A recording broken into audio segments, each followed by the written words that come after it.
नाज़रीन गिरामी अस्सलामु अलैकुम वरहमतुल्लाहि वबरकातुहू। आज की बात ख़ास बात में आप लोगों का इस्तकबाल है। नाज़रीन गिरामी मैं अंसार अज़ीज़ नदवी इस वक्त दिन भर से आई हुई कुछ अहम तरीन ख़बरों की मुख्तसर तफसीलात लेकर हाजिर हूँ। तफसीलात में जाऊँ उससे पहले आपको इत्तला कर दूँ, दोनों प्राइम टाइम शाये हो चुके हैं। जिन अहबाब ने नहीं देखा ज़रूर जाएँ, देखें, दूसरों तक पहुँचाने की कोशिश करें।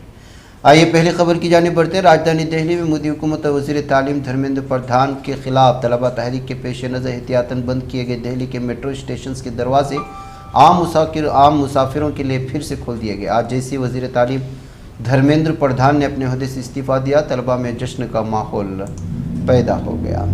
हिंदुस्तान के छात्रों की गूंज आखिरकार घमंडी हुकूमत की दहलीज तक पहुँच गई। हमारे करोड़ों नौजवानों की जीत है जिन्होंने मुल्क भर में तालीमी निज़ाम को दुरुस्त करने के लिए सड़क पर आवाज़ उठाई। सच्चाई की फतह है, मोदी जी की ज़िद की शिकस्त है, ये मल्लिकार्जुन खड़गे ने बयान दिया है।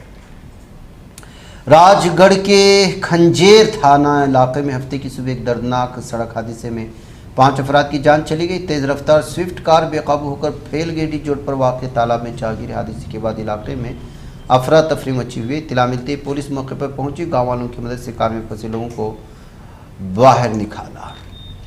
लोकसभा में हिज़्ब इख्तिलाफ के कायद राहुल गांधी ने वज़ीर तालीम धर्मेंद्र प्रधान की इस्तीफ़ा पर तलबा और नौजवान को मुबारकबादी पेश की। उन्होंने एक प्रेस कॉन्फ्रेंस से खिताब किया, हमारे तलबा की जीत है जो हिंदुस्तान की मुस्तकबिल है। वो मज़ीद कहते हैं, मुल्क की तालीमी निज़ाम की कभी दुनिया में तारीफ़ होती थी, लेकिन गुज़श्ता कुछ सालों से इस पर कब्ज़ा किया जा रहा है। RSS ने दीमक बनकर तालीमी निज़ाम को खोखला कर दिया है।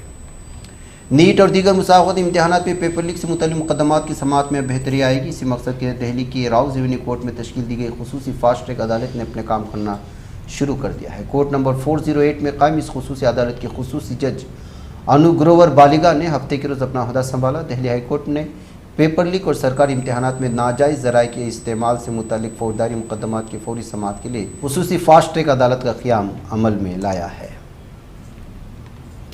उधर महाराष्ट्र TET पेपर लीक मामले के मरकजी मुलजिम को गिरफ्तार कर लिया गया, जबकि पुलिस ने इस ग्रोह के मास्टरमाइंड विजेंद्र कुमार गुप्ता को बिहार से गिरफ्तार किया। विजेंद्र कुमार गुप्ता अपने साथी सोनू के साथ मिलकर प्रिंटिंग हाउस के मुलाजिमीन को रकम और जायदाद की लालच देकर सवालनामा हासिल किया था।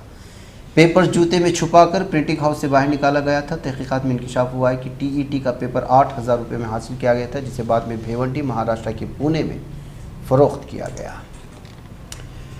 लखनऊ आतिशबाजी के मामले में लखनऊ डेवलपमेंट अथॉरिटी की जानिब से मिसमार करने की कार्रवाई शुरू हो चुकी है। LDA ने इस इमारत को गिराने के लिए 15 दिन का नोटिस दिया था, जिसकी मुद्दत आज ख़त्म होगी, जिसके बाद LDA ने इस गैर कानूनी इमारत को हटाने की मुहिम शुरू की है।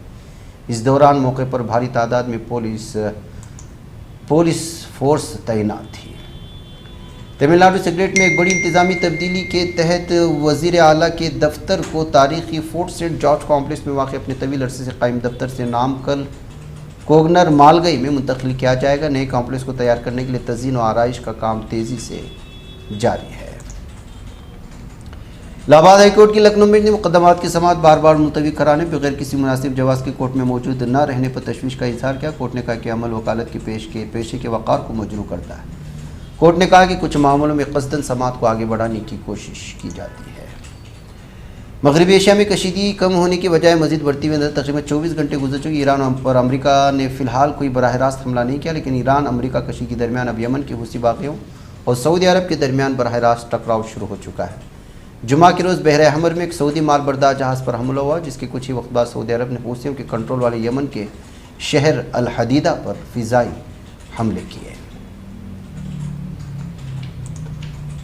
उधर नाज़रीन गिरामी, अमेरिकी सदर डोनाल्ड ट्रंप ने व्हाइट हाउस को रेस्पोंडेंट्स एसोसिएशन के आशाइये से खिताब करते हुए मखसूस अंदाज में तकरीर की। तकरीबन 1 घंटे की खिताब उन्होंने सहाफ़ियों, मीडिया इदारों और अपनी सियासी मुखालिफन पर खूब तंज किया। इस दौरान ट्रंप ने मज़ाही अंदाज में भी कहा कि वो अमेरिका के सदारती ओहदे के लिए चौथी बार भी इंतखाब लड़ेंगे।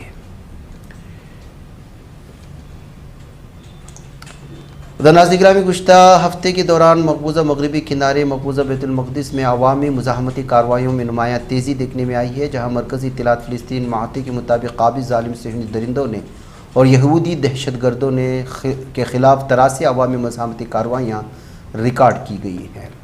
इस्लामी तहरीक मुज़ाहमत हमास के रहनुमा महमूद मरदावी ने इस बात पर जोर दिया कि मकबूजा मगरबी किनारे के वासियों की इस्तिक़ामत और फ़िलिस्तीनियों उनके अमलाक पर काबिज़ीन यहूदी आबादकारों के बढ़ते हुए हमलों का उनका बहादुराना दिफा, जिनमें नाबलस की देहातों में गुज़श्ता रोज़ जुमा के रोज़ पेश आने वाले वाक़यात सर फहरिस्त हैं, फ़िलिस्तीनी अवाम की अपनी ज़मीन और हुकूक के साथ गैर मुतज़लज़ल वापसगी का मुँह बोलता सबूत है। नाज़रीन, आज की बात ख़ास बात में इतना, इंशाअल्लाह फिर मुलाकात होगी। अस्सलामु अलैकुम रहमतुल्लाह।